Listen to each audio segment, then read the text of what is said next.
Oh my. Oh my, oh my.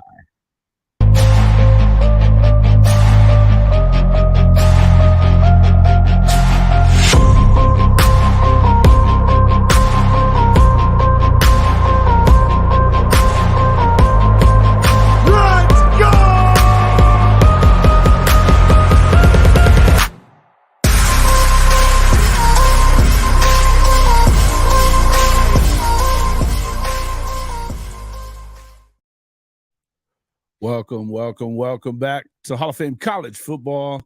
I'm your host, Jason Watkins, soon to be coming to you live 5 days a week right here and everywhere you get your college football content.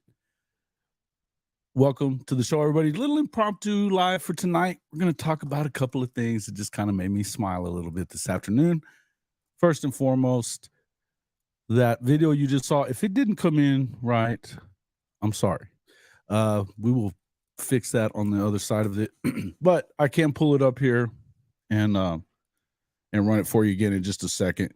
Needless to say, UCF fans not so happy with Dillon Gabriel for leaving the Knights to go play for Oklahoma and Coach Lebby, who he wanted to be the head coach at UCF, but who was looked over for Gus Malzahn instead.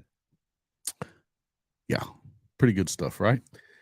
Wow, that shirt is bright. Yeah, man, it's pink, pretty, right? Like it, guys? Welcome to the show, everybody. Glad you're here. Like this one, doesn't stand a chance. There you go.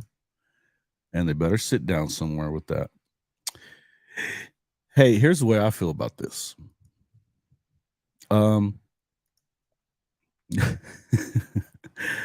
I don't think Oklahoma was really paying that much attention to UCF, right? I just don't think they were. And then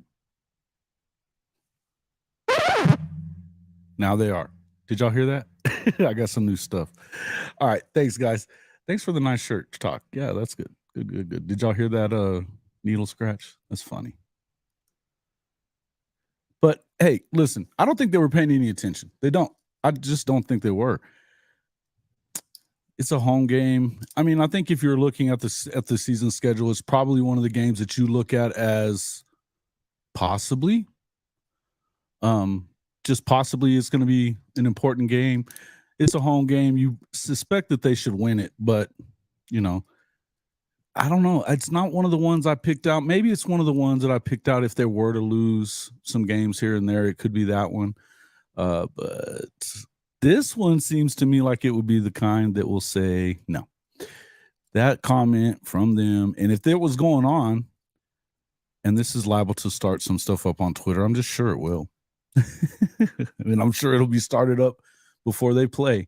That would be what, week 8, I believe, is going to be when it is on the schedule for this year. Good stuff. Let me get that video back for you here so that we can maybe it'll, I'm not sure, it should come in, but hold on one second. Video file.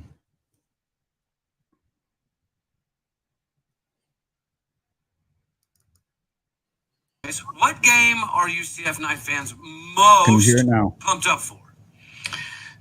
Oklahoma. So UCF will travel to Oklahoma. And so obviously it's a big game because it's Oklahoma, right? And Oklahoma has all this other stuff. But if you follow anything close enough, the Oklahoma starting quarterback is one Dillon Gabriel, who transferred from UCF. His departure did not go over well. There were certainly a bunch of comments, after he leaves about some of the things that he did in the locker room, and the rumor mill always starts, and everyone always starts talking about what they heard. Right. So, I wouldn't say he's a beloved figure in UCF Nation right now. So I think everyone would love to go into Norman, obviously a huge road game. Take the new mantle of the Big 12 and sort of kick the old mantle. Oh, and by the way, beat your former quarterback. I think that's the game that everybody would sign up for an easy win. If I told UCF fans, hey, you're only going to win 5 games all year, but one's Oklahoma, I think there may be people who take that bet just because of what that game's going to mean, I think, for fans. The story. I like it. Go through a couple of things about that. What are the rumors? Somebody tell me what these rumors are that what was going on in the locker room. I'm guessing part of it would be that he was rallying the team, the players, to get Coach Levy to take over as head coach. That's my guess. That at least part of it. But what are the rumors after that? Maybe that he was upset. It's possible. Tell me what you think, guys. Come on now. This is what I'm in here for. Got a couple other things we can talk about too, but don't forget to make sure that you hit the like button on this video. Very important for us content creators to have that there. Very important on that part. You can always jump on, help out the show by using our Fanatics partner link, HOF-Fanatics, right up there above me on the top right of your screen. Up to 65% off everything in your store.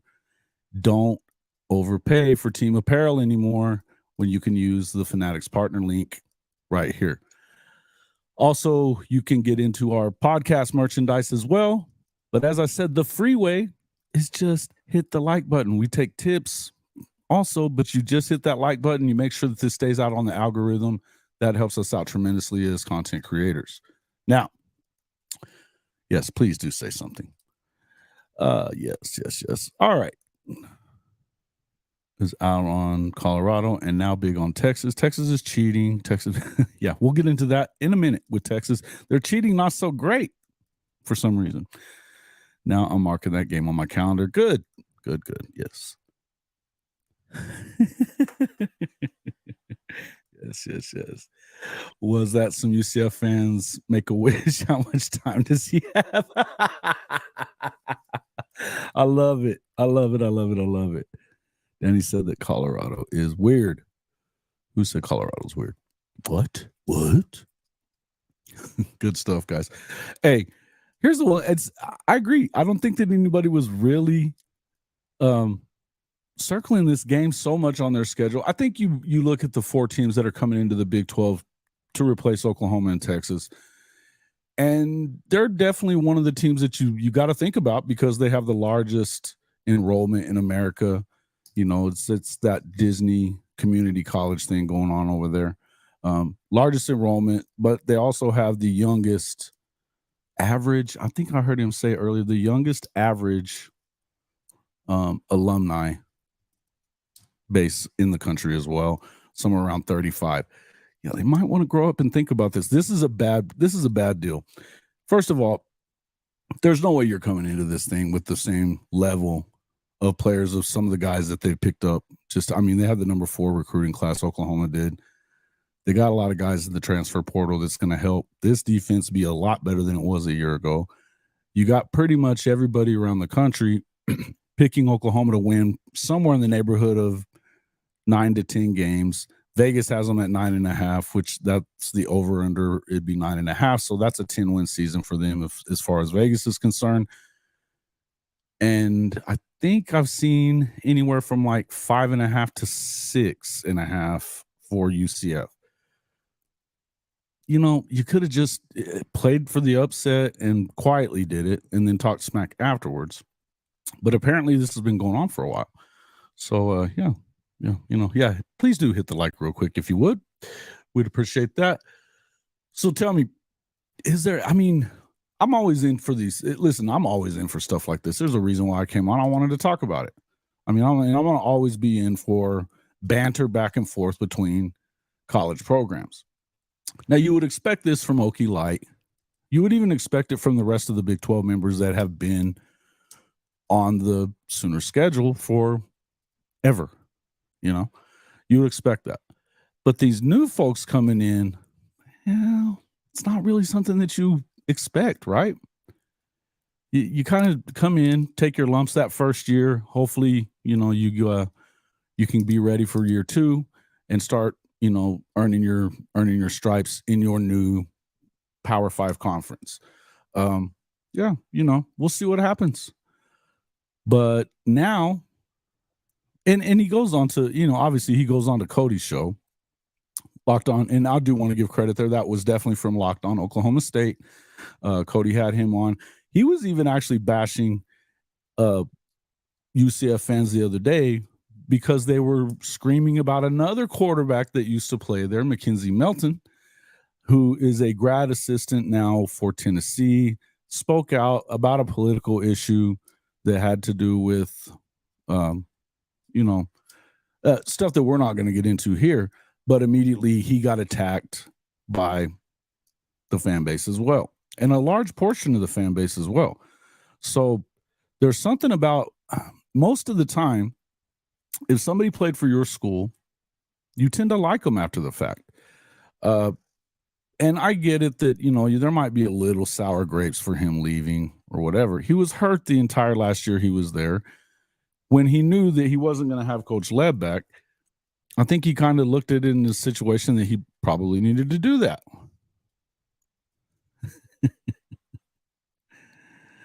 Yeah, perfect. Hank, I'm glad you're here, man. I got to hear from you guys. What is it that you think? I mean, because to me, this just seems weird to me. Of course he would have been, stumping for Coach Lebby. I think there's obviously a reason why he's here in Norman, because he was set to go to UCLA. Chip Kelly already had him lined up. So he probably would have been the starter at UCLA this year as they get ready for their next evolution of quarterback to come through the doors, to actually get on the field, I should say. Dante Moore is going to be their guy. But I think that just like how Oklahoma's glad to have Dillon Gabriel as a starter this year with Jackson backing him up, I think that UCLA would have felt the same way. Obviously, he was leaving either way. But in view of the fact that he ended up not going to UCLA, coming to Oklahoma instead, it tells you just how much that relationship meant to him, right? Yeah. And isn't it weird the way that these guys have done that? They've been chirping since they got here, and they're not even played a freaking game yet. That's just so crazy, man. So crazy. So, yeah. Pretty funny stuff. I thought it was pretty hilarious. And I don't know who this guy thinks he is either. The sons of UCF. I guess they're supposed to be like the Sons of Anarchy. I've never watched this show. Can't say that I have. But it's apparent that they're pretty in tune with what that fan base is about, because that fan base likes to talk some smack. They really do. What is this? Okay, Light needs to shut the front door. Oh, yes. And we will talk a little bit of USC here in a little while too. Yeah. If you missed my appearance yesterday on the Voice of College Football Oklahoma Live, it really just turned into a Lincoln Riley love fest for one side and me defending Oklahoma on the other. It's kind of crazy. I'll send you guys the link here in a little bit. You can check it out after the live's over with. Maybe we'll step in on it. But of course, the guy that was doing it, just like a Tony Altimore of the world, chirping from the freaking comment section instead of, trying to come on with me. I've even sent him a couple of tweets. Just nothing but crickets since. No, that was the wrong one. I gotta find these things. Figuring out my new soundboard here. Pretty fun though. Pretty fun. All right. That imaginary natty made them sound like Okie Light fans. I think it made Okie Light fans like them more. Maybe. Hey, they can do it, so can we. Outside of Texas, OU and K-State, who do you think is a sleeper team that could end up in the Big 12 championship? Texas Tech. Simple, easy. Texas Tech. They would be the next one for me. That was actually the next thing we were going to talk about. We'll just go ahead and get into that. Was it Tim? It was Tim, Hank. It was Tim. That's who I was talking about. Screw that guy. Yeah. A bunch of garbage that dude was saying about, hey, listen, it's the same thing that you get from these USC fans that have been coming on whenever I do a show and anything happens to be said about Lincoln Riley, that they always end up in the comments running their mouth about him living rent-free in Oklahoma's head and blah, blah, blah. And he's not the guy that we're making him out to be. It's hilarious, right? It's hilarious. Yeah. And Cracker, you were there for this. Yeah. Well, are you? That's what happens, man. And it's all the same stuff, right, Collins? It's always this. he won 11-1 last year. And what did Oklahoma do? Yeah, he did. And because he took the better part, the players that he wanted, which mostly the Heisman Trophy winner. Then he went and tampered with, Jordan Addison from Pitt, and just kind of how he tampered with Bear this year, to make it look like they care about defense. So they go get one defensive lineman out of the portal, along with Mason Cobb from Okie Light. They were trying to get Trace Ford, couldn't get him. So it was pretty funny. Dude wears Tebow's gowns. I love it. You triggered him as well. He kept timing you out. What does that mean? Timing you out, like he was like kicking you out of his show or something? That's awesome. Cracker, you're the man, bro. All right. Citrus Knots couldn't make it cool. Then Golden Knights couldn't make it cool. Yeah, well, the Golden Knights are now cool. Vegas Golden Knights just won the NHL, championship. I wonder what they're just the Knights, he said. Just the Knights. Yeah, and then Mario Williams. But now Mario has left the program apparently, right? Yeah. Mario's apparently left the program, from what I understand. But it's always this same thing. Always the same thing that goes on with these guys. Always. They sit there and they act like none of this is going on when it is going on. Everybody in the country knows it's going on. They've been trying to get Xavier Worthy to come to USC for 2 years. I mean, it's obvious. We all know about how, they were recruiting for USC while still at Oklahoma during the season last year. We all know about that. It's just did you just say they're going to identify as a 5-7 team? That's awesome. That's awesome. Yeah. He is a mod on Mark's show. I made a comment about his 2-finger sign where he should be. You are the man. You are the man. Yeah, and exactly that too. Guys, think about it. It's not like, and he just continued on and he was going back and forth with you, Cracker. I know I saw that, a lot of this stuff, but a lot of you cannot just sit there why is it that he gets all the freaking credit for what happened at USC? None of the credit for what happened at Oklahoma when he took the Heisman Trophy winner with him, along with Mario Williams, along with McCutcheon. He's in the portal apparently as well. So 2 of those 3 guys are gone. It's just silly to me. It's just silly to me that this is all this is going on, and we know all about it. I mean, none of this is news. It's very well, but the major part of it is you still got guys like out there like Cowherd, who's saying, he left an 11-2 team in Norman, and they go 6-7. By this point, we all know that 85% of the team is turned over. Number one, right? And also, we know that you had what? 40. It was like 44% a year ago. 13 guys were off of that defense. But if he's gonna, he doesn't even get credit for that. That defense was so bad the year before. It was terrible then. It was terrible then. They made Spencer Sanders look great in Bedlam. It was already bad. Then 13 of the players off of that depth chart either transfer out, go to the NFL, or graduate. And yet, it was supposed to be better.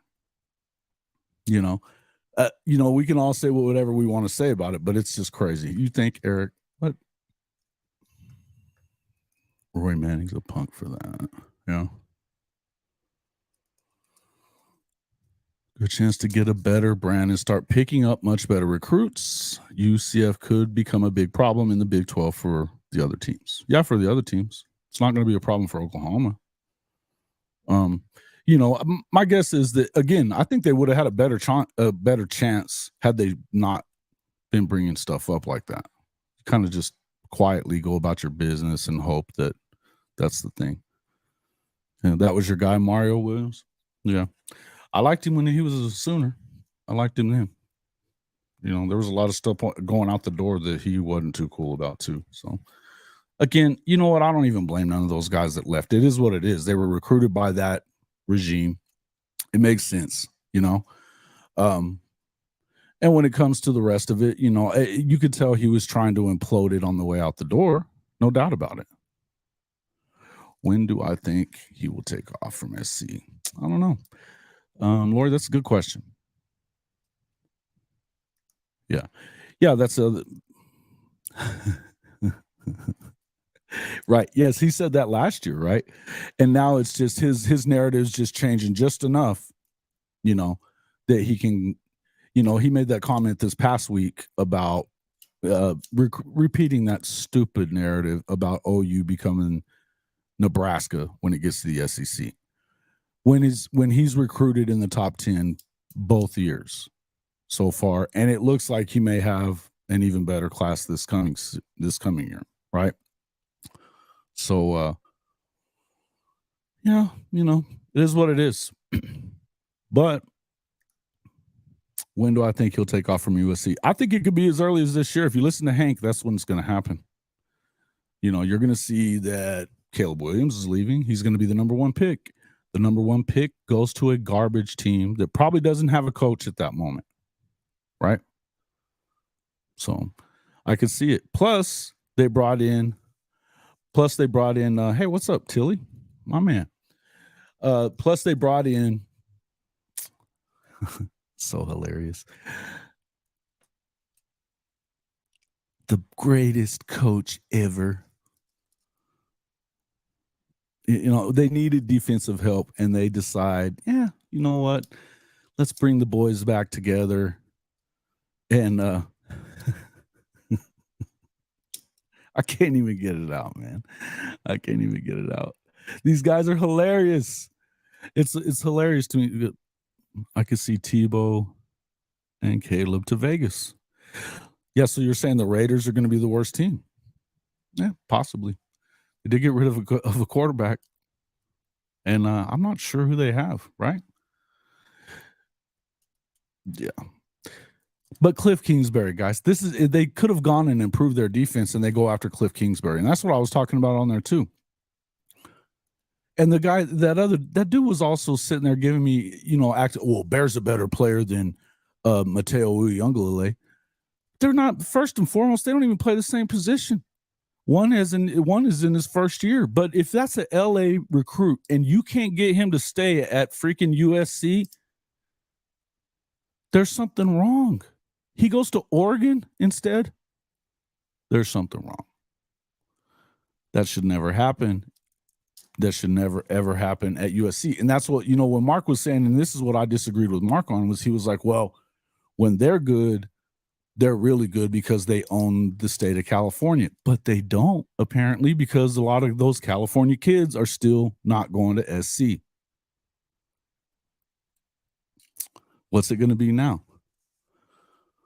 You know? Yeah. When Linky gets that new coach up to speed. You know? Silly stuff. Linky, yeah, Stinking Caleb will be the Rams. Possible. Could see that. Apparently, Coach McVay and they're having a kid, so he was talking about taking off. Never marked on any team's calendar. Welcome to the show, Bruce. Glad to see you. Yeah, never. Yeah, no, it's not, and it's not that I'm surprised about them being marked on the calendar. It's surprising to me that, you know, what he said about why, that it was just such a shock to the UCF fans that he would leave, go to a place like even UCLA instead of there. You know, it's UCF. What are you? Who are you? You've done nothing yet. I don't care about your imaginary freaking national championship. I just don't. I mean, look, it's a decent program for G5. That's it. And yeah, dude, exactly. Tilly, say it again. I'll just read it out. Kingsbury's a joke. Couldn't win at Texas Tech with Mahomes. And yeah, same with Kyler Murray in Arizona. And don't forget that while he was at Tech, he had Baker for the first year. Ran him off. Baker won, 6 of the first 7 games. As a true freshman, there's no room for him there. I understand you were trying to get to Pat Mahomes.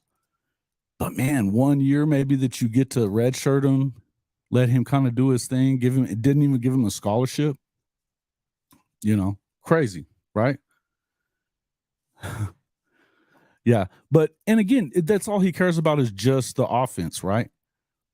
And it was clear that whole thing with Kyler the last year, whenever they were talking about his contract, and we got stuck in the contract about him studying and stuff like that. There is no way in hell that any organization should ever do that. I don't care if it's true or not. That should never hit the contract so that it could be leaked out. No way. Do I think OU gets David Stone? I do. I believe that he's going to get there. I think that the chance that it doesn't would be that, his mother sent him to IMG Academy for a reason. She sent him to IMG for a reason. She was worried about some of the folks that he hung around with there and in Del City. That's just what it is. Yeah. Yeah, well, they got to play defense, though, too. They weren't doing that either, Tilly. They just weren't. In the end,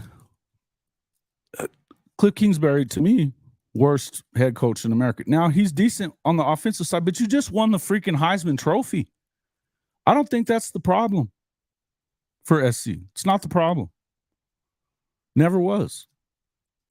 Their problem is that they can't freaking stop anybody, just like Oklahoma couldn't stop anybody the whole time he was there either.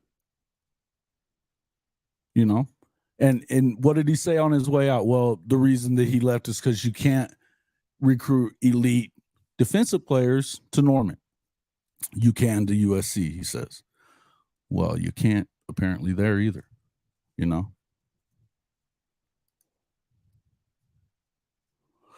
Yeah, I don't know where you heard that from. I've heard it from a lot of sources, and all of them say the same thing. I think that she's becoming less worried about it, Eric. I do. I think she's becoming less worried about it because you look at this staff and what they're about. They're about character. They're recruiting.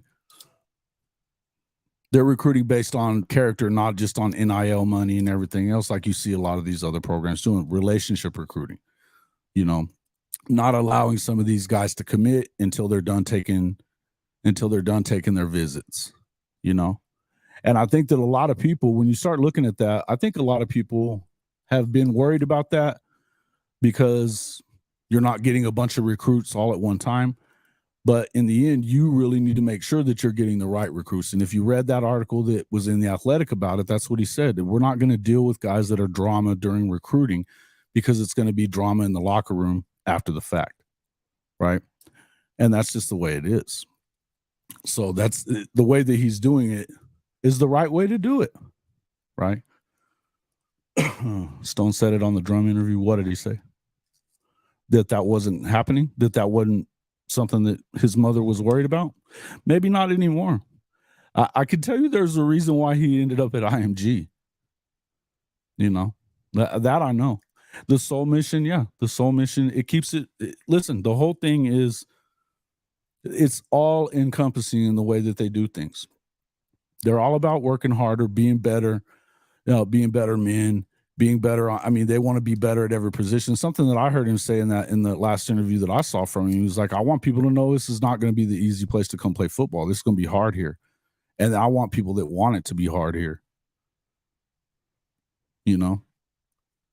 They're preparing guys. If you look at, and something that Mark asked me on that show yesterday was, okay, is the argument whether Lincoln or Venables is a better head coach? I think that's the argument they want to have. I think it's a little early to have it when Lincoln's been a head coach for 7 years now. And it was 1 year for Venables.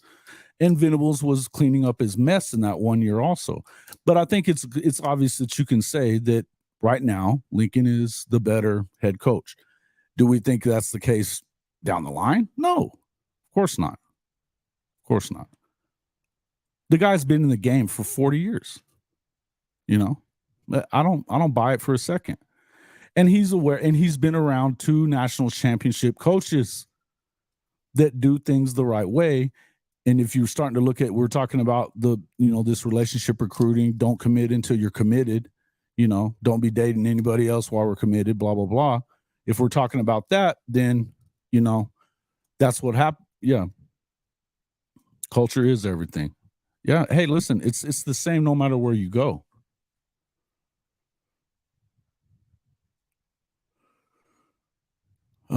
With the letter B. Yeah. Well, there's a shirt in our podcast merchandise website that you can look at. There's the 5 Bs of Oklahoma. Yeah. So go in there and check it out there, Lori. I think you might like it. We also have our 4-star booty apparel in there, along with, since we're talking about Lincoln Riley, the Lincoln Riley blocked me shirts. If you've been blocked on Twitter by Lincoln Riley, make sure you get one of those shirts for your badge of honor. You should do it every time. Yeah. Mom sent him to IMG because of friends. Yeah, no, there's no doubt about that part of it. When it comes to Stoney, that's what happened. Okay. Now, whether or not that's still an issue, I don't know. And I think that she's less worried about that issue with him being a part of this football team because of that character. Something I'll say, and this is something that I actually believe wholeheartedly too, and we've talked about this, I think it was maybe on Jay's show a couple of weeks back. Sometimes you got to have a couple of them dogs on your team too, though. You can't have all choir boys. Championship teams need a couple of criminals on them. Not saying that that's anybody that they're recruiting, but it doesn't hurt to have 1 or 2 of those guys. It's just kind of crazy, It's just, it just kind of is what it is. Yeah, I don't think anybody cares. The thing is, it got brought up in there, and so I was talking about it. And the truth is, nothing that I've said about Lincoln Riley is untrue. You're right about that. Yeah, it was a win-win situation there, though, Hank. It wasn't just one thing. It was a win-win. They obviously were able to get him into a situation where it made him a top 10 recruit. Either the number 1 or number 2 defensive tackle in the country, according to pretty much everybody. And so, that's the whole deal. It's a great situation all the way around. But as you can see, he has zero love for Texas. I mean, he throws the horns down every time he gets a chance. He does it on Twitter all the time, which is hilarious. I know that he's going to go take his Michigan State visit for his official. He's been there a lot. That was a concern in the past about whether he would take that one. They're probably got a big old bag of cash for him. The thing is all those coaches that were originally recruiting him have moved on to other programs or to the league, I believe, even some of them, right? So anyway, so this is something you got to think about. Is he going to end up there or not? I hope so. To me, I think pretty much everybody said that he has tried to commit numerous times, but they want him to make sure that he goes everywhere, checks off all the boxes, enjoy your recruitment. And this is what I love about the whole thing is they're not telling them not to go. They're telling them don't commit until you do. Make sure that Make sure you go and visit everywhere so that you don't leave any stones unturned. No pun intended. Thank you, Tilly. Appreciate that. He brought Mikael Patterson over about a week ago and Danny Okoye over this weekend. Yeah. Listen, I don't think that any of these guys are out of the realm. And from what I'm understanding, Dominic McKinley from Louisiana isn't off the table yet either. And this guy was supposed to be guaranteed for LSU. He's not. I'm hearing some things that apparently he's very much in play. He very much enjoyed the Champion Barbecue the past weekend. This is big, man. This is big for them. So we're going to find out. We're going to find out and see what, happens there. If you heard what JJ said on the show the other night and on his show, the guy that I like the most, that we've been talking about the most, Nigel Smith, he says he's a lock for OU.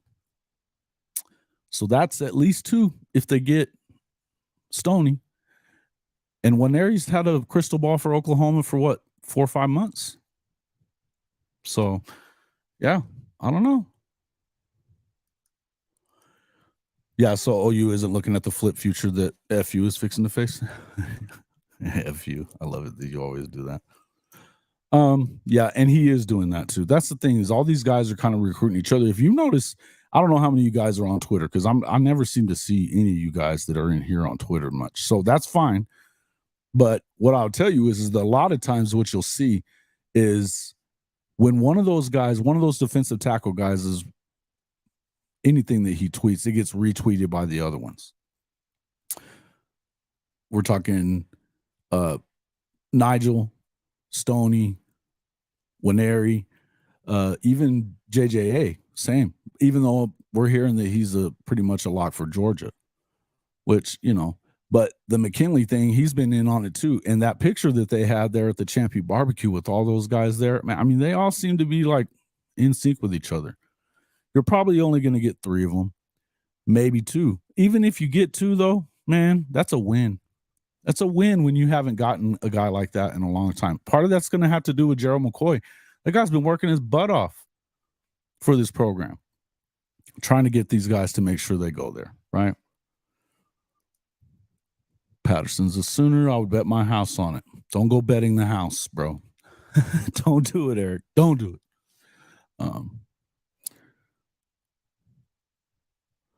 Yeah.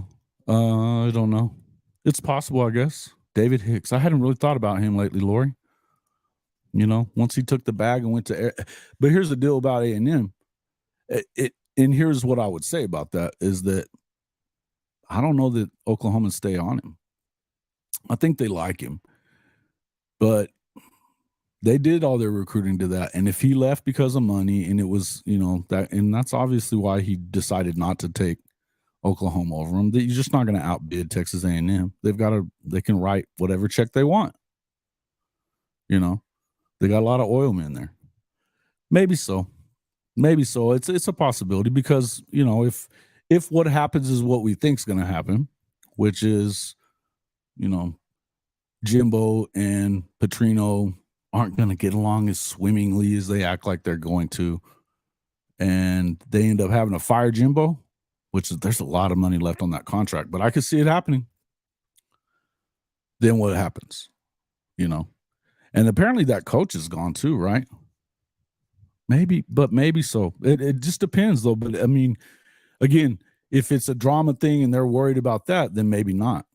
Now, I haven't heard anything bad about Hicks, to be honest with you, but it's just one of those things you kind of wonder about, you know, one of those things you kind of wonder about. All right. What else? Oh, yeah. Let's talk about this. What about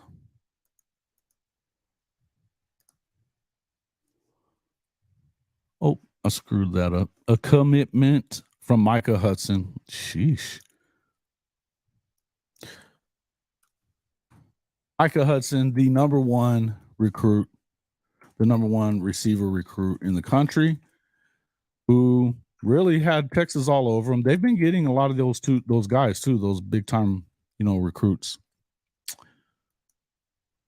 There we go. I can spell now. All right.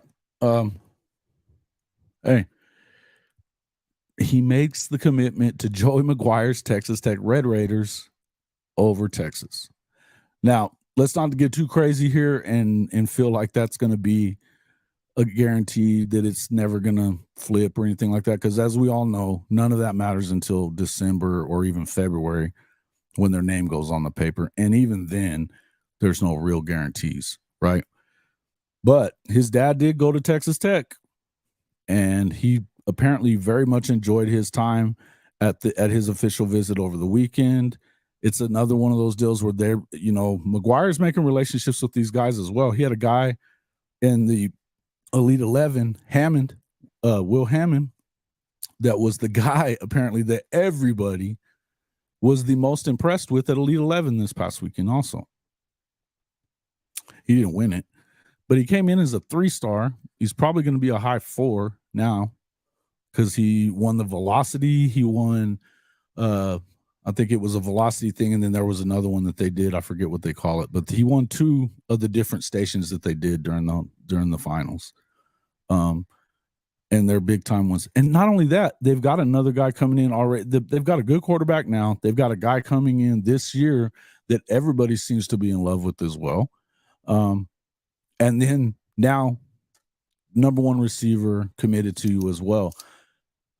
This is unusual for Texas Tech. Let's just say that. Now, I got a little heat for that for what we said on Tuesday night, where people are taking it like we're bashing Texas Tech. I'm not bashing Texas Tech at all. I used to cover Texas Tech. I don't have a problem with them, right?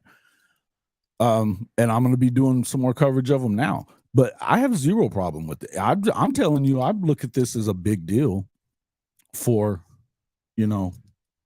for Tech to be able to do that.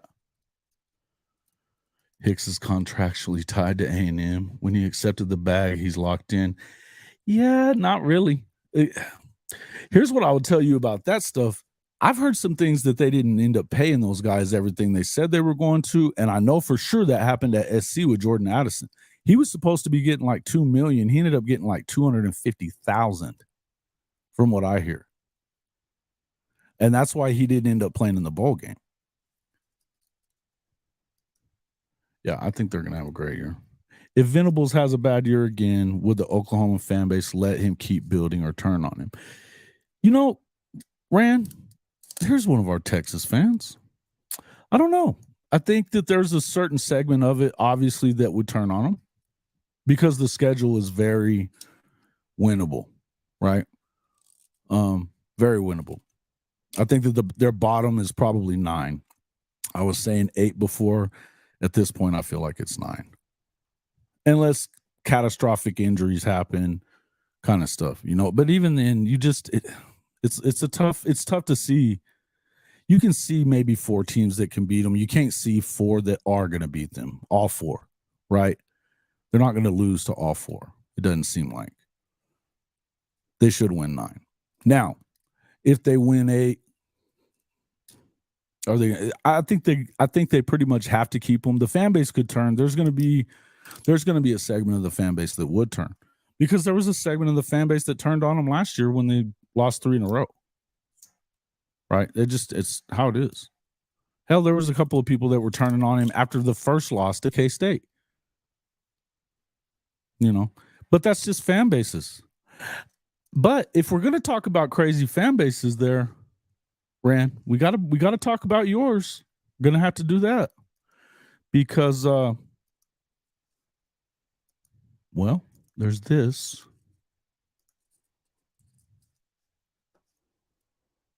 Y'all see that pretty good?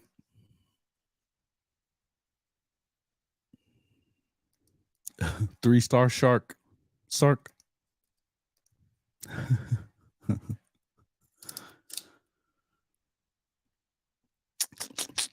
Crazy. Right? Then there was some more stuff. Let me find this other one too. I'll just find some of these tweets that I saw today. Stop sharing that one. Present.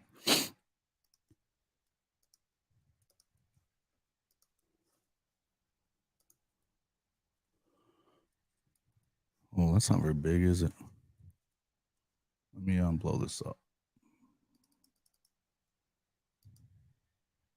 There we go.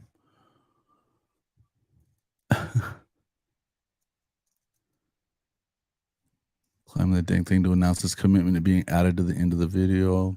Okay. Then you've got Max Olson, who was saying, we'll have to do this with all of them, I guess. Great read. Could go anywhere with an offer list matching his top 10 recruit status, but it's Texas Tech that's ideally positioned in the race. Says a lot about the direction of the program under Joey McGuire, which is what I've been saying, right? That's what I've been saying this whole time. I think that, this is a huge deal. I think it's a lot bigger deal than a lot of people want to act like it is, right? Yeah, I think that you should. I think that you should. And apparently, there's some guys that are in there for it. You don't think recruiting would save? Oh no, I think he's saved. Here's what is going to save him, Ram. His contract calls for a huge buyout if they don't give him 4 years. Huge buyout. They could buy him out of the last year of the contract, but they're going to pay him everything pretty much if he doesn't coach all 4. And unlike Texas and Texas A&M, there's not endless amounts of money at Oklahoma, right? There's just not. But I think you're right. And that's the whole thing. I don't think a lot of people are too concerned about that because you have the number 1 quarterback in the country. Whether or not you guys want to say it was your boy, it wasn't. Jackson Arnold was the number 1 high school quarterback in the country last year. He won the Elite 11. He won the Gatorade Player of the Year. He was the best quarterback in the country. He's backing him. He looked pretty good in spring. He's going to be backing up Dillon. If Dillon stays healthy, they should be pretty good with this schedule. You know, I could see a couple of losses here and there, but I can't see that big of a deal, right? If you can't put 5-star players in the NFL, they eventually stop coming. Yeah, that's true. But I will say that this last couple of years, they've put some guys in the league, so that's not exactly as big a thing. This is a big deal for Tech, right? Can't wait for the USC meltdown when Tatum commits to Oklahoma. And I've been hearing that that's real. I've been hearing that this is real, Cracker. I really have. It's kind of, and they've already picked up some big commitments too in that area. So, man, I'm telling you, I think this is, and you're talking about a running back room that's already stacked. You know, if it's not the best running back room in America, it's got to be in the top 2 or 3. And it goes to show you what Lebby. I mean, look at what Eric Gray had some kind of season under Lebby. He didn't look that good under Lincoln. He didn't. I don't know. There's a lot of good receivers out there, bro. That's not the point. The point is, if you're Texas Tech, you're not supposed to beat Texas and Oklahoma for anybody. That's the whole point of this. And this is why you have to wonder if, you know, with us talking about, yeah, of course, Oklahoma and Texas should play for the Big 12 championship in the last year of being in it. They should. With the rosters that they put together, there's really not an excuse. Now, K-State, when you've got Will Howard coming back, they look good. I mean, they ended up winning the championship last year. And for as great a game as we saw out of our boy from TCU, Max Duggan, I mean, people talk about that being one of the greatest performances in the Big 12 championship, but he got beat by Will. Listen, I think that you got to be careful about that one. And then I also think that Kansas, I think defensively they're going to be trashy. But if Jalen Daniels stays healthy, that's another long, dark horse team, because Lance Leipold is that dude when it comes to coaching. So is Kleiman, though. But apparently so is Joey McGuire. Well, you've got quarterbacks backing up to play for you that are big-time gets, and they're going to Lubbock, Texas, when this is not something that used to happen. You got to give the man his props. And you know, something we talked about the other night, does this kind of lend some credence to that maybe Baylor was good a couple of years ago because Joey was there? You know? Oh, yeah. Yeah, that's what they do.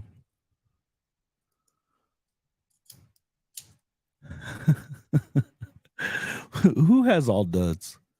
What are you talking about?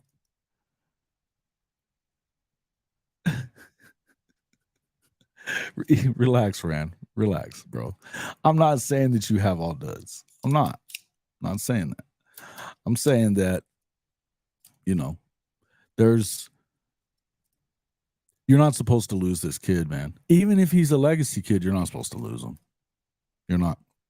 And they're backing up really good quarterbacks there, better guys than they're usually getting. You know, how many guys did Leach get that, yeah, they were good in the air raid, but none of them played in the league?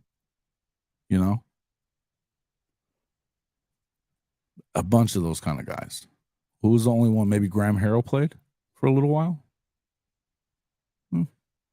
He's coaching now too. But now, when you start looking at, so I mean, these are guys that are big talents, That's all I'm saying.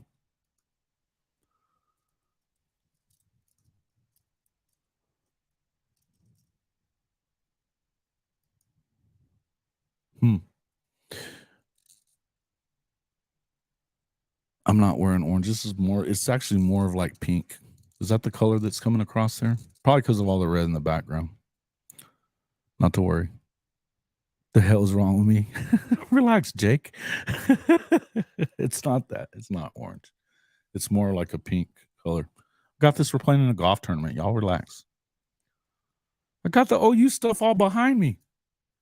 Sheesh. Yeah. He wasn't a dud. He was going to be really good. You know, I met him one time. Yeah, I met him in Vegas probably 11, 12 years ago. He was still with the Raiders at that point. Yeah. Yeah, that's caught doing NIL a little early. That's awesome. I love it. All right, let me go to this last tweet here.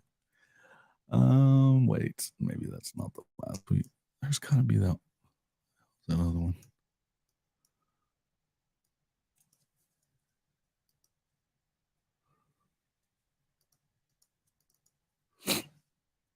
Here we go.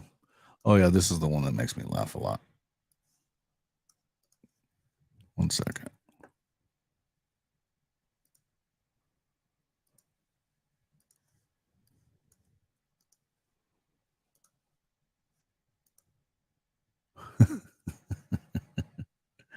Hey, so what do you got to say about this one, Rand? Because this is pretty wild. They're talking about firing coaches and shit. I love it when they get all upset down there. This makes my heart happy. Really does. And then there's that. Johnny Utah. Pretty funny stuff. Yep. All right. So here's the thing.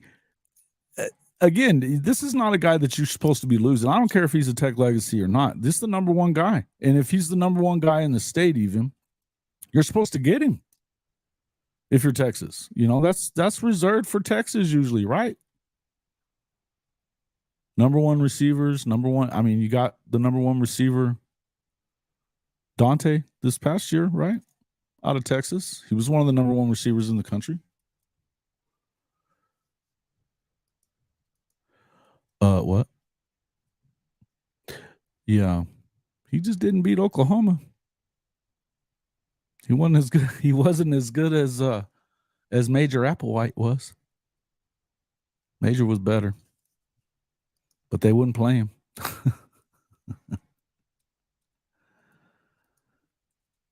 Unless he fills that room with what? Unless he fills a room with what? Well, receivers? Yeah.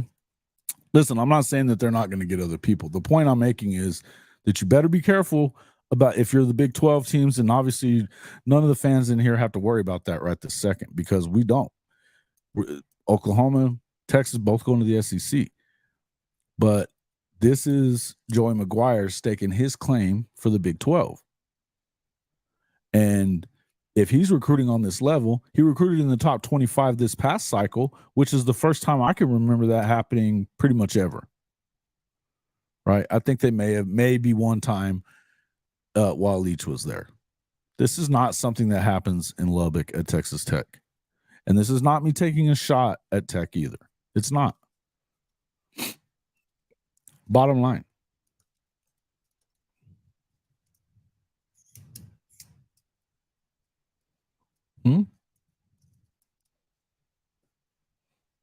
He's flipped quite a few at the end. Yeah, they're looking to get. Again, I said that to start this off, that this is no guarantee that he ends up in Lubbock. This is a good. This is where I feel like that's when the legacy part of it kind of comes in. Are they going to be able to flip him at the end of that? With his dad really being happy about him going to Lubbock and having a reason to be happy about him going to Lubbock. I mean, hell, who's the last Texas Tech coach that beat Oklahoma and Texas in the same year? Never. I don't know that it ever happened. I don't know that it's ever happened. Yes, he did. Yep. We're talking about Sims there again, Hank. Yep. I think he did. Yep. Yeah, listen, he's in on some of the guys that Oklahoma's in on too. He is. In fact, Ivan, that other receiver that he's got and this is a 5-star kid from Odessa. Now he was at the Champion Barbecue, and there's some thoughts that he might be going to be flipped, but I've also heard that that's not happening. As a matter of fact, any Texas Tech fans that might be watching this or in here right now, just understand we are going to be doing some stuff on that. I've got Oscar Leroy from the Midland Reporter Telegram. He's been covering Tech football for about 25 years, probably, year in and year out. He knows this stuff about this. Now, according to him, he's still hearing that he's pretty firm with Texas Tech. But if you remember correctly, he was recruited by the Oklahoma wide receiver coach. That was the guy who had essentially brought him in. Now, and the other kid that, what was that other kid's name? That we were talking about it on the show the other night. Jay was talking about it. His brother's with the Dolphins now.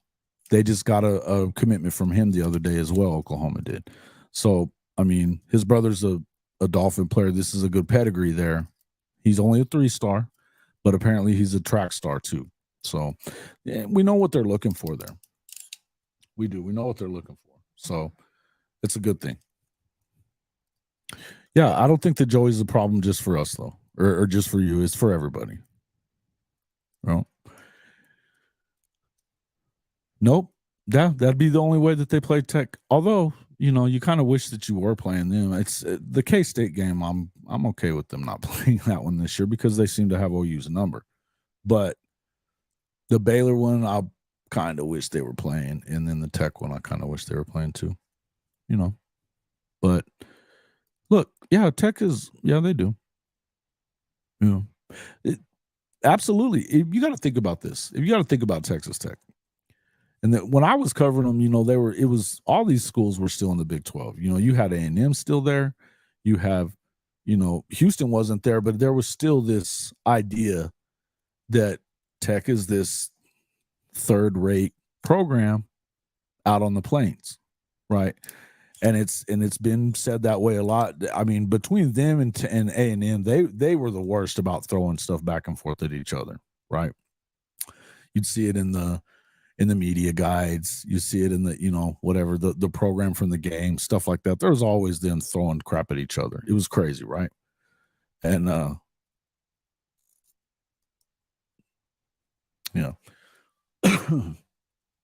so, I mean, it was a big deal, but they've always been that considered like that third-rate program that nobody cared about. And because you only beat Oklahoma every once in a while, you only beat Texas every once in a while, you only beat A&M every once in a while. Now, Leach changed a lot of that. He still didn't beat Oklahoma and Texas very often, but he was beating A&M quite a bit, and he was beating Houston quite a bit, and he was beating Baylor and Rice and anybody else that they were going up against, in Texas. But they've still never really had that, I don't know, just that feeling of it and of being a power program, even when Mike was the head coach, and they almost got to they were in line to go to the championship game that year when Michael Crabtree, when they beat Texas with the tiptoe catch and all that stuff. Of course, Oklahoma changed it, beating them. I think it was the next week. So anyway, it was a while back, but in any event, that was the only time you've really ever seen them in my lifetime to where you were like, wow, they were that good, right? And this is with a bunch of guys that were largely 3-stars, man. This is who they get. That's what Coach was talking about the other night. Largely, these guys are going to be all 3-stars, right? And I'll still tell you that the lifeblood of any football team is 3-stars. So, that whole this 7-win Sark becoming a 3-star shark, I think it's funny. But and I do think that's funny. But I will say that you need those guys too. Right. There's only so many 5-stars to go around. And right now, Georgia and Alabama are getting them all. The better part of them anyway. So it is what it is. You're not going to get all 5-stars. But the thing is you don't have to get all 5-stars. If you can identify the guys that can be developed into better football players, that's what you do. I think back to when BV was at Clemson. Isaiah Simmons, 3-star guy, becomes a top 5 pick. You know, that's what it is.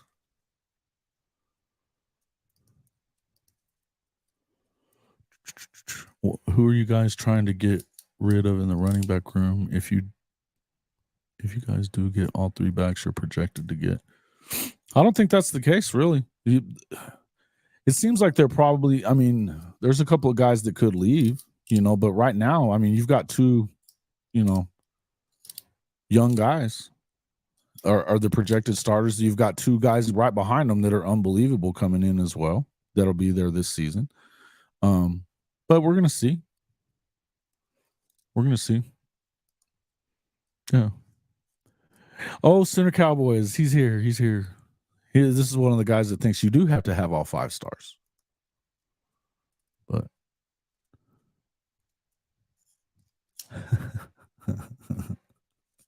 and that's the whole point. They are going to, in the end, look, I don't know that they're going to really run the new conference. We're going to find out. I don't know that whether or not when the Pac-12 implodes, which is probably going to, right?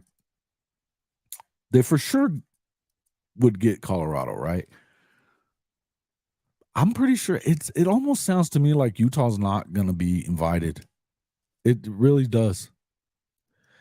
They're getting 5 stars. You're going to end up with 2 of them at least right here on the defensive line. Don't start with me. Don't start with me. Yeah. Can't see Sawchuk saying, man, did you see what Sawchuk did against Florida State? He looked great. He's not going to, the dude's fast. And man, both the guys they got are basically, they're sophomores, right? Yeah, of course it does. It does. You're right. It takes that. But it takes top 100 kids. And the 5-star kids are the guys that they project to be a first-round pick, right? But how much difference do you think that there is really in what they're rating as a 5-star and a guy that's ranked number 65 in the country? How much difference do you think there is in that, Center Cowboy? Not much. Okay. If you'll remember at this time last year, PJ Adebawari was a 3-star. He went to a 4-star and then went to a 5. And that all happened within about 2.5, 3 months. Nobody knew who the hell he was. It's not even, this is not a perfect science. I'm not telling you they don't ever get it right, because they do get it right. But the reason that they're going to start getting more of these kind of guys is because they're going to be able to develop more of those 3- and 4-star guys. And then when you see them being a top-rated defense, and you already see that he's been sending guys to the league for a while. I mean, look, defensive players that played for Coach Venables and Coach Bates and all these guys, there's, 5 of them since 2019 that have been first-round draft picks. 5. Texas hadn't had 5 draft picks in the last 5 years. But that's what it's going to take. It's going to take them doing that, but you have to develop them, right? Yeah, that's exactly right. I mean, I could tell you the same thing. Listen, we've talked about this before, but my God, Darian Holmes, kids in San Antonio down there, Anthony, he had double the yardage of Anthony Evans, double the touchdowns of Anthony Evans. He had a 20 freaking catch game, and he's playing JUCO ball this next year because nobody knew who the hell he was. He got just kind of stuck there. These guys are out there. They are out there, right?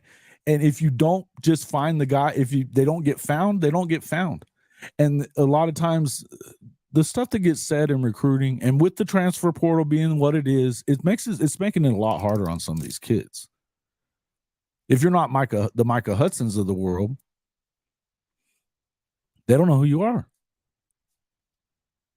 I mean, the guy literally, he had 80 catches, freaking 1,300 yards, 20 touchdowns, a 20-catch game, had 4 touchdowns in 2 playoff games, and he's playing JUCO ball this next year. It happens, right? It happens. You got to develop them, and then you'll end up with some of them. But what I'll tell you about some of this recruiting stuff too is that you're never really going to see them doing it the same way. I read, you guys should read this article too about Clemson. It was in the Athletic. I don't know if you're in that, if you guys belong to the Athletic or not. You should check it out though. But it was talking about Clemson and everything that they've been doing and how they're not, I mean, they keep getting these high-end quarterbacks, right? You know, you got K. Klubnik coming in this year. They've got the number one guy or something coming in next year, but then they're not too sure, or coming in this season, they've got another top-ranked guy. And then you've got next season, they're not sure. They were in on a few of the guys, but it doesn't look like they're going to, and they're not really trying that hard. I think they're going to make another run at Raiola towards the end. We'll kind of see, but it's just one of those deals. But this is the exact same way that pretty much Venables is recruiting. They're going to recruit the guys that they feel like fit their program, that they build a good relationship with, you know. And of course, they're going to be, you know, some of those 5-star guys that you're going to have to get them, right? You got to be one of those guys. You got to go after those guys. You do. You're not wrong about that. But if you remember when he went to Clemson, that first year of him being DC, they were trash. They were a little better that second year, and then the third year they won. They were winning. They were winning ACC titles then, right? And really starting to make a push. And had it not been for that, Dabo was probably gone, man. They were one step away from him being out of there because Clemson struggled. So I mean, and they didn't even have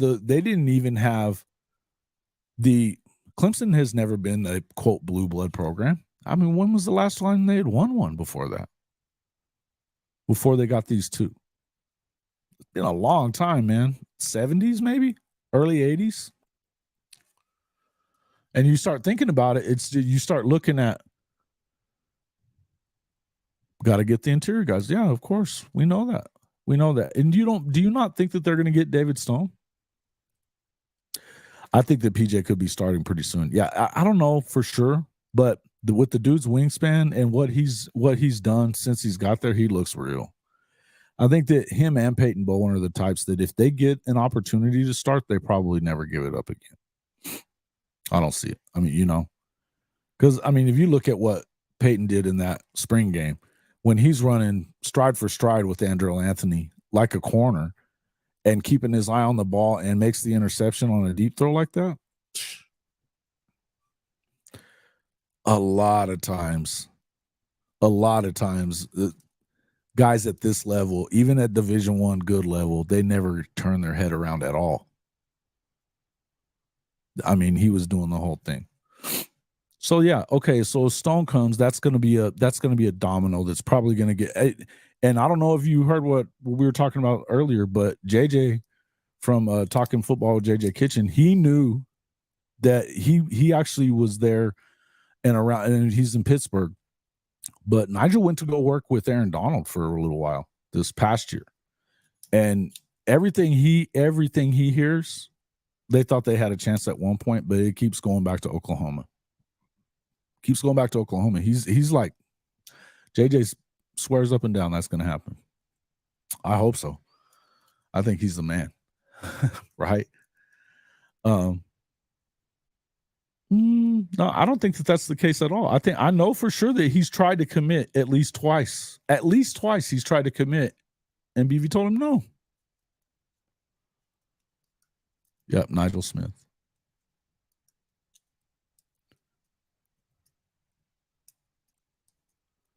Oh, thank you, Lori. Appreciate that. Thank you. Yeah, Nigel Smith. I think that Nigel's, and to me, he's my favorite recruit in the country at any position, by the way, too. I hope you guys have checked out that short that I made about it.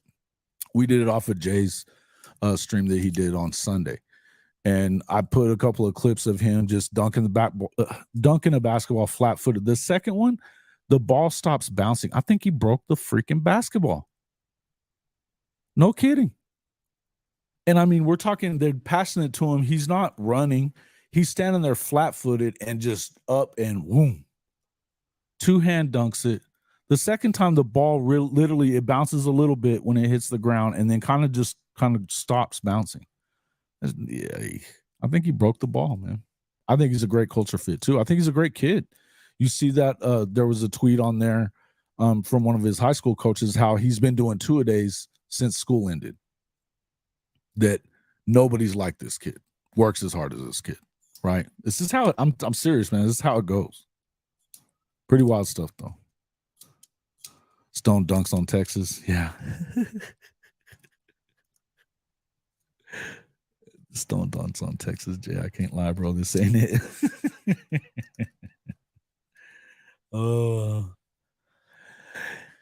I think that Ohio State would be the other team that's who you worry about with Nigel. But like I said, we're talking about a guy that I know who has been around, that he knows a lot of people at Pitt. He was working with the best player to probably ever play at Pitt. One of the best players in the world right now at any position. And everything that they're hearing is that it's Oklahoma. And I also feel like once you get David Stone, then you're definitely going to get at least one or two of these other really high-end guys. There's about 5 guys still left. Dominic McKinley's still in the mix.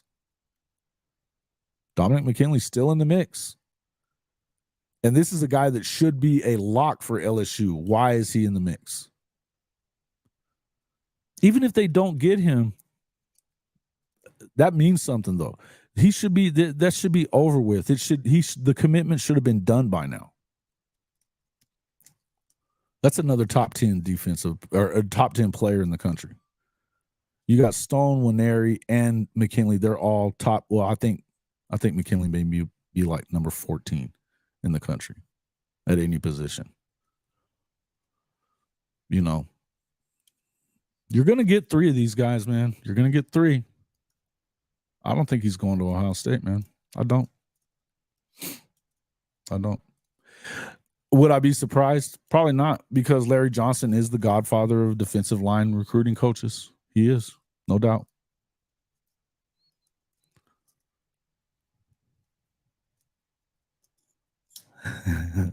Hey, have you watched him? Have you watched him, Rand? Because I'm going to tell you now.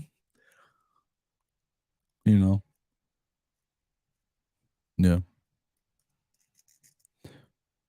McKinley's in the mix for us too, just saying, yeah, maybe. I've heard that too. I know that he enjoyed the Champ U barbecue. He wasn't in at Texas last week. So,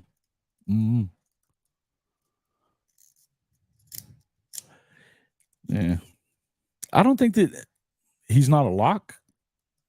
I don't think anybody's a lock. Hey, look, until the pen hits the paper, I wouldn't call anybody a lock. I think I know Stone is not going.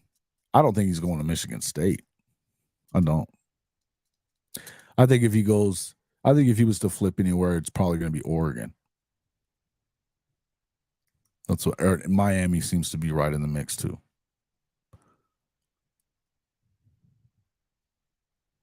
Yep. That's what I was saying about. You're talking about Dominic McKinley. Mm-hmm. Yep, I've heard that too.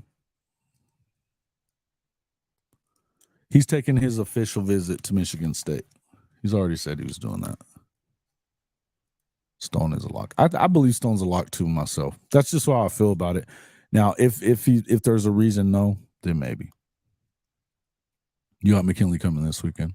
Yeah. Okay. That's cool. I mean, we'll see. Here's the thing. I mean, who's doing the recruiting there with that? I haven't heard much about Texas there. Yeah, I mean, Miami's been all over. Stone. Well, you get Tatum. Man, I don't know.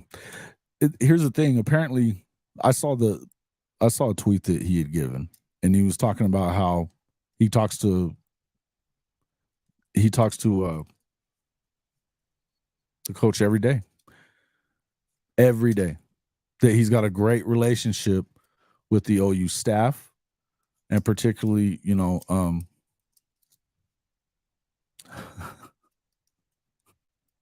are you doing?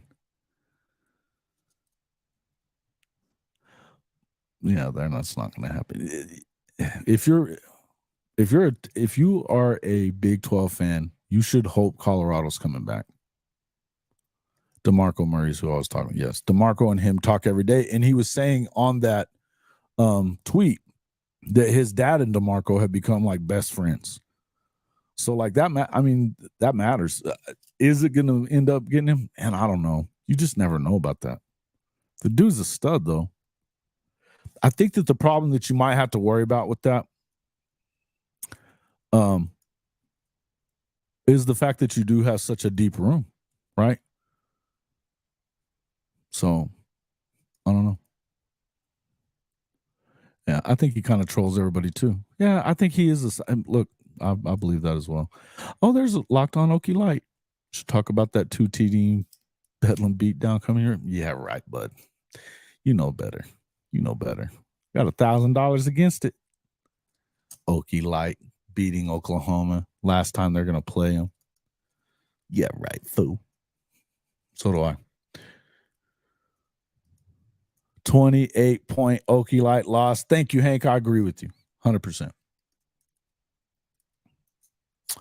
Yeah, so UCF and DG. Yeah, I'll play that. Let me play that video one more time. It was funny enough, right? Let me get it up here. I couldn't believe it, man. Too much funny.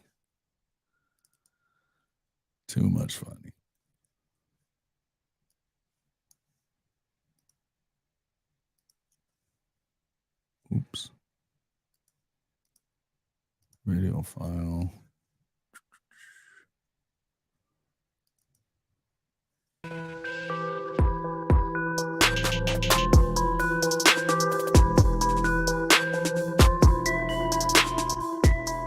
Ask anyways, what game are UCF Knight fans There's most pumped up for? Oklahoma. So UCF will travel to Oklahoma.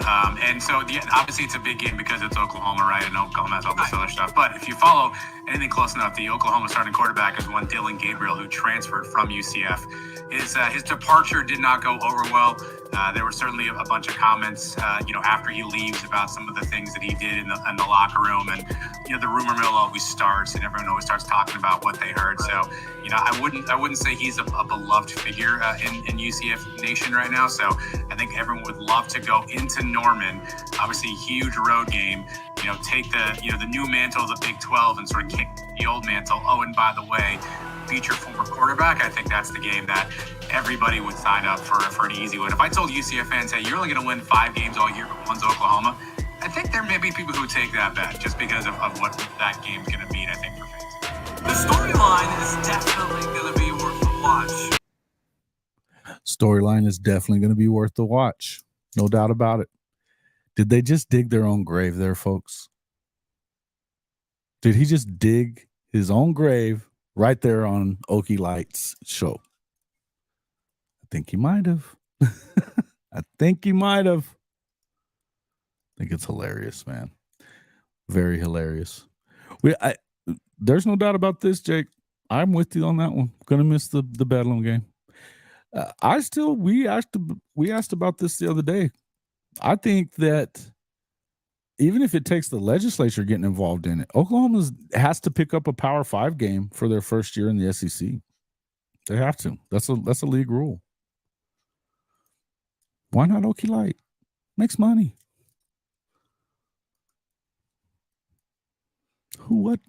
Who's going to shred them boys in Norman? Who?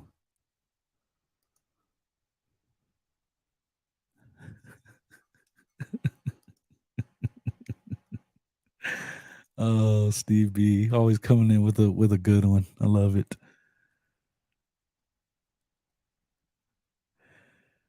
Yeah. Being warned about a 5-win season. It should be a yearly event. Exactly. You're right. And hey, you know what? To Cody's credit, he's one of the very few guys that says that. One of the very few. That I mean, even Swaim, and I'll call him to task on this one. By the way, folks, if you are a Twitter folks, you should definitely jump on there. Check out, it's the @ YCSC, your college sports connection. There are a bunch of very, very good content creators in that little group. It's just a grouping of all of us in the same place. You should check it out. You've got a lot of cool shows, including Locked On Oklahoma State, Swaim shows on there. You've got the Big 12 Mafia show. There's Tim Fitzgerald's show will be posting it there as well. He's obviously with 247, so he's not an official member of there, but he's been real helpful with a lot of that stuff too. But yeah, I'll call Swaim to the carpet on that, because he was saying that because of the history is why it's not going to be played. And I know for sure that he's even said that he doesn't want to see that game continue to be played. But we all know why that is. We all know why that is. Yeah. Yes. Talking about UCF, never mind. Answer my question. They still got a team. Ha! That's funny.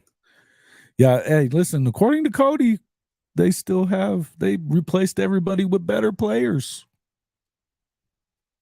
I'm going to say I don't buy it, but, Seatbelt Mafia. Hey, there's some Seatbelt Mafia stuff also in our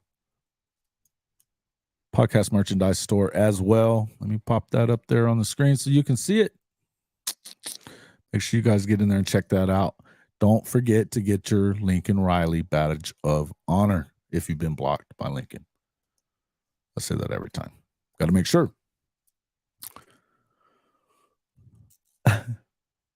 No, that's what? Aren't they still playing? Still driving. Okay, got it.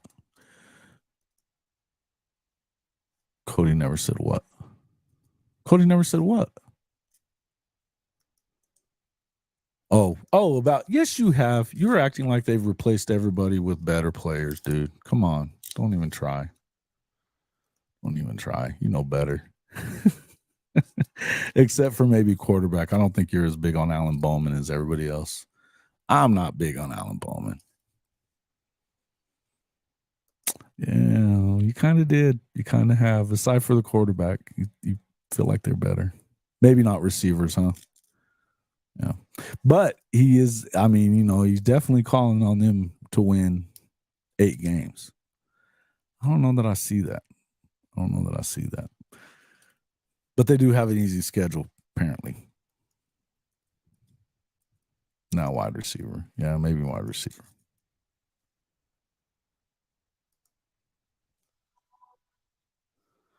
Somebody's probably saying something about having Dillon back.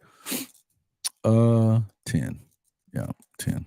Yeah, listen, it is what it is. All right, folks.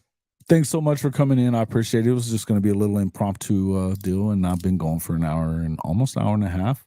We've got 34 folks in here. I really hope that we have pretty close to that many likes at least. Let's take a look. We've got 31 likes. Thanks a lot for that. We appreciate that a lot. This is the best way to help. It's the best way to help. They may finish worse than Houston this year. Yeah, I don't know about that. I think Houston's the worst team. Maybe West Virginia, but Houston and West Virginia are right there, bringing up the rear, no doubt. But I do feel like, yeah, I'm not as high on Oklahoma State as obviously Okie like Cody is. I understand why he is, and to be honest with you, their defensive coordinator, who came out of nowhere, by the way. And JJ was even talking nice about him the other day. This guy's the real deal. He's getting some decent recruits in there. They're doing well in the portal.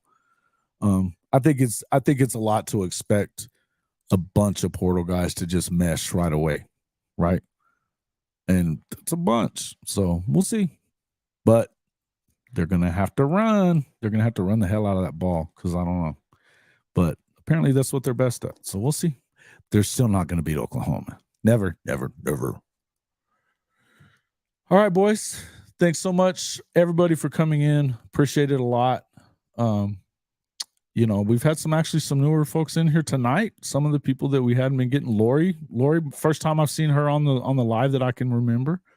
I'm glad to have everybody back in. Sooner Cowboys. Steve B, you always come in with a great comment at the right time. Love it.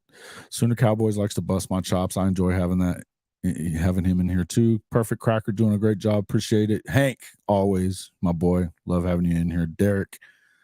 Yeah. All you guys, anybody who is in here, make sure you hit that like button. Thank you to Tilly for my boy for coming in here as well. Even Okie like Cody, you are my boy. Orange is the ugliest color in any human can wear. I'm not wearing orange. I'm not wearing orange. This is pink. Promise. Okay. All right. Derek, appreciate you, man. You guys coming in. Everybody, make sure you hit that like button on the way out, and we will definitely see you on the next one.